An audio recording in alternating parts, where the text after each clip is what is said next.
Well, I'm going to ask you a question that I think I know the answer to already, which Okay. is what attracts you to the world of Minions? Well, I have a little minion at home that's called my son, and he loves a minion, so that was number one. And number two was playing a villain. It's every actor dreams of being offered the perfect villain part, and this just happened to be it. And she is the perfect Isn't villain. she, though? She's just perfectly twisted. Yeah. Yeah. What do you think it is that motivates her? Is it the power? Is it the money? Is it the glamour of being a villain? Being misunderstood. I think she's very misunderstood. I think she never got to be the princess when she was a little girl, and so now she just desperately wants, the pinnacle of her thievery is to get the crown jewels, and to get that crown on her head will make everything right, which we know in the end, stuff doesn't make things better, but she's going to get that crown. Yeah. And the wonderful thing about the Minions, I love that we learn all that we need to know about them through emotion. It's not we don't understand their language. Yeah, but, at all. I mean, do you think we need it? Do you think No. do you think that's the secret of the success of the Minions? Yes, it's like I liken it to music. When there's a great music piece, no matter what language you speak and whatever language the music is sung, it doesn't matter because you understand it through the melody. And I think they communicate like that. They communicate emotionally, and they're just there's nothing malicious about them. They're just sweetness, pure sweetness.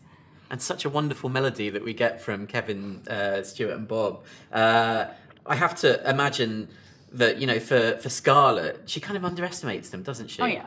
Well, because they're tiny. They're tiny little yellow pill people, forms, with feet and hands and maybe an eye. So you look at that, and they don't feel mighty. They don't seem like that they could be mighty, but they're inadvertently mighty. They don't realize that they have the skills that they don't even have skills. They're just trying to get something executed, and by happenstance they kill somebody. I mean, they didn't mean to. So when they say, oh, we didn't mean to, you kind of go, oh, of course you didn't. You forgive them. Well, it's that comedy of misunderstanding that is so beautiful, isn't it? Yes. And this setting as well, London in the 60s, the music. Yeah. I mean, everything about this is such a wonderful setting for a film. Do you kind of identify with that period? Would you? I mean, I was born in the middle of that period, so I didn't really get the full effect of it. But I think what's going to be so amazing about it is that, my son and so many kids will be able to experience Jimi Hendrix and the Beatles in a way that we didn't. It's going to be presented in a whole new way. And I think that's just fantastic because it's going to make it fresh and alive again. You can see that if you wait long enough, everything comes around again. And great music is great music. And it's a fantastic setting of London. And it's incredibly clever how they did this. Very clever. It's the place that you want to be, isn't it? 60s London. And what I love is she's got this fantastically groovy husband in her as well. Oh, he's fabulous, played by Hamm. Yeah. Oh, delicious.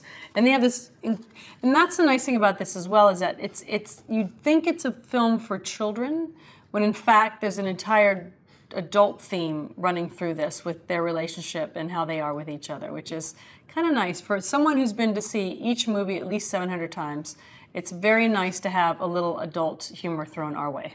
But how does it work? Because we were always told that, in animation, it's kind of done in isolation. You'd never get to work with the other... You don't. So that was the case here? That was the case here, all by myself. So how does that work as an actor? I mean, is it challenging to kind of... Yes! You're by yourself, randomly throwing out sentences and words and things, hoping that something will stick and work, and that behind the glass booth where they sit and they judge you, that they'll say, "It was very good, thank you." And then but I never got that because I wasn't very good at this. It was a struggle for me. So I had a lot of learning to do in order to pull this off. But you did put a lot into the character. I think that comes across. Does it? Okay, good. It feels like a Sandra Bullock character rather than just, I suppose, a voiceover. Yeah, if that makes sense. Good. Well, that makes... Well, I didn't want her just to be villain for villain's sake. I wanted her to have a reason behind her behavior, and they were really kind in letting me try and do that. Do you hope that she comes back in some form? No, she's a one-off. She's a one-off. She's going to come back as Gru's babysitter. She's going to make amends by babysitting Gru. And she's got to be nice is going to kill her. No, but this is a one-off. This is Scarlett had her moment, and now the Minions, like at the end of the film, you sort of are introduced to a very special little boy. Indeed. And that will open up a whole new horizon. Fantastic. Thank you, Thank Sandra, you so much. very much. It's a pleasure. Thank you.